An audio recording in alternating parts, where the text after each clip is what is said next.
ইতিপূর্বে বয়ান হয়েছে, খবর পাইছি, খুব আকর্ষণীয় বয়ান। বর্তমান কিছুদিন ছিল বাংলাদেশ হবিগঞ্জ আর ব্রাহ্মণবাড়িয়ার দখলে, বর্তমানে বাংলাদেশের ওয়াজের ময়দান কুয়াকাটার দখলে। এক এক সময় এরকম হয়।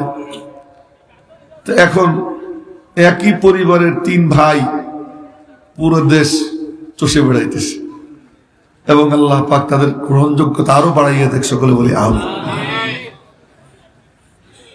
তো আমার ঘোষক বলতেছিল প্রধান আকর্ষণ, মনে মনে বলতেছিলাম আকর্ষণ বললে কি আর আকর্ষণ হয়? ইত্র আনাস খোদ ববুয়াত না আত্মার ববুয়াত। আতর ওইটাকে বলে যে নিজের ঘেরান নিজে ছড়ায়, বলতে হয় না এটা চমৎকার আতর। ওই যে উনি শিশির মুখ খুলছে, আর বলা লাগে নাই আতরটা ভালো না মন্দ। এ প্রসঙ্গে মনে পড়ে যায় হযরত আল্লামা আনোয়ার শাহ কাশ্মীরি রহমাতুল্লাহ আলাইহির কথা। বুড়া, পাইলসের রোগ হয়েছে। পাইলস আপনারা বোঝেন, মলদার দিয়ে রক্ত পড়ে, বিছানায় শোয়া, নিচে পাত্র পাতা, রক্ত ঝরে, পাত্রে জমা হয়, কিছুক্ষণ পর পর পাত্র পরিষ্কার করা। এমন সময় কাদিয়ানি এক যুবকের সঙ্গে বিয়ে হয়েছিল, এক আহলে সুন্নাত ওয়াল জামাতের খতমে নবুয়তের পক্ষের এক মেয়ের। ওই মেয়ে বিয়ের পরে যখন জানতে পারছে সে কাদিয়ানি, সে বলে তোমার সাথে আমি এক বিছানায় শুব না। আদালতে মামলা করছে। মামলা করার পর কয়েকদিন শুনানি হয়েছে। শুনানির পরে ইংরেজ বিচারপতি বলতেছে এটা তো ইলমি মাসলা, এটা তো উকিলরা সমাধান করতে পারবে না, আলেম দরকার। তো কাদিয়ানীদেরকে বলছে তোমাদের আলেম আনো। দেওবন্দ মাদ্রাসায় চিঠি দিছে, আপনারা খতমে নবুয়তের পক্ষের আলেম পাঠান। 2 পক্ষের আলেম ওলামা জমবে। দেওবন্দের তখন বড় মুফতি ছিলেন মুফতি কিফায়াতুল্লাহ।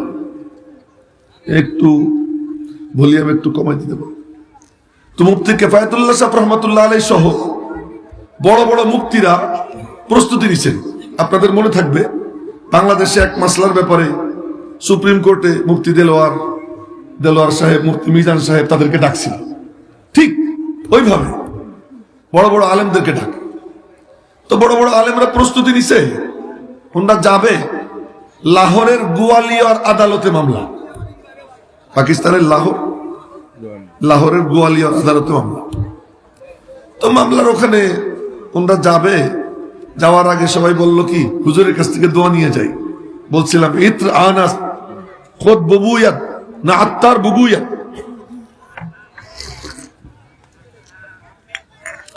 আতর ওইটাকে বলে যে নিজের ঘেরান নিজে ছড়ায়। তো ওনারা বললেন হুজুরের কাছে দোয়া নিয়ে যাই। উনি তখন বিছানায় শোয়া, রক্ত ঝরতেছে। তো যে সালাম কালাম দিয়ে বলতে, হযরত কাদিয়ানীদের বিরুদ্ধে মামলা, শুনানির জন্য আদালত আমাদেরকে ডাকছে, যাব, আপনার দোয়া নিতে আইছি। হযরত বললেন তোমারি তৈয়ারি कैसी हुई? আলহামদুলিল্লাহ हमने अच्छी तैयारी की। তোমাদের প্রস্তুতি কেমন? আলহামদুলিল্লাহ ভালো প্রস্তুতি নিছি। উনি বললেন আমি একটু इंटरव्यू নেই। अगर कादियानी ये पूछे तुम क्या कहोगे? अगर कादियानी ये सवाल करे तुम क्या जवाब दोगे? কাদিয়ানীরা যদি এই প্রশ্ন করে তোমরা কি জবাব দিবা?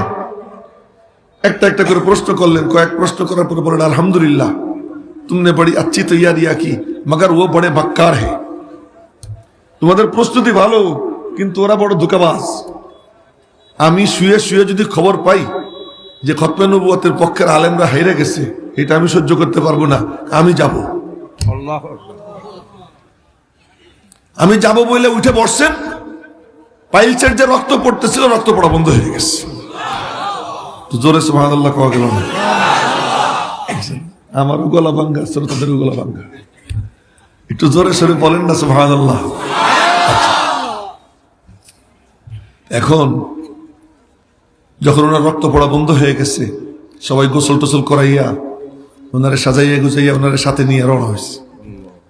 তা আদালতে বিচারপতি তার আসনে বসা, এ পাশে কাদিয়ানি আলেম, এ পাশে হক্কানি আলেম, মুখোমুখি দাঁড়ানো, শুনানি চলছে। উনি চেয়ার নিয়ে অনেক পিছনে বসা, চেয়ারে বসা। এক পর্যায়ে কাদিয়ানী এক মৌলবী বলে কি, ইমাম গাজ্জালী বলছেন খতমে নবুয়তের হাদিস জয়ীফ। কিতাব পড়ে শুনাইতেছে, কিতাব পড়ে শুনাইতেছে যে ইমাম গাজ্জালী বলছে খতমে নবুয়তের হাদিস জয়ীফ। আর ইমাম গাজ্জালী কতটা আমাদের কাছে গ্রহণযোগ্য। ইমাম গাজ্জালী যখন এই কথা বলছে, সব হুজুররা হতভম্ব। আনোয়ার শাহ কাশ্মীর রহমতুল্লাহ এই পেছন থেকে বসে বলতেছেন, উসনে ঝুট কাহা, ও মিথ্যা বলছে। বিচারপতি বলতেছে, শুধু কিতাব দেখে বলতেছে। কিতাব আপনার হাতে নেন, এইবার মজার ব্যাপার দেখবো। কিতাব আপনার হাতে নেন। কিতাব বিচারপতি হাতে নিছে, ইংরেজ বিচারপতি। পিছনে বসে বলতেছেন, এত নম্বর পৃষ্ঠা খোলেন। এত নম্বর পৃষ্ঠা খুলছে। এত নম্বর লাইনে হাত দেন। এত নম্বর লাইনে হাত দিছে। এবার আমি পড়ি, আপনারা শোনেন। এখন আল্লাহু আকবার ভালো করে বলে না। বলছিলাম আতর ওইটারে বলে যে নিজের ঢোল নিজে পিটায়, নিজের ঘেরান নিজে ছড়ায়, কারো বলে দেওয়া লাগে না। বলে একটু কমাই দিলে ভালো হইতো, ওটার কাছে কোথায়। তো এবার উনি বলতেছেন আমি পড়ি, আপনি শোনেন।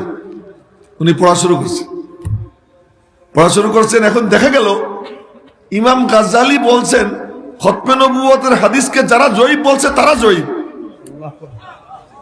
সুবহানাল্লাহ কয় না, ভালো কই না।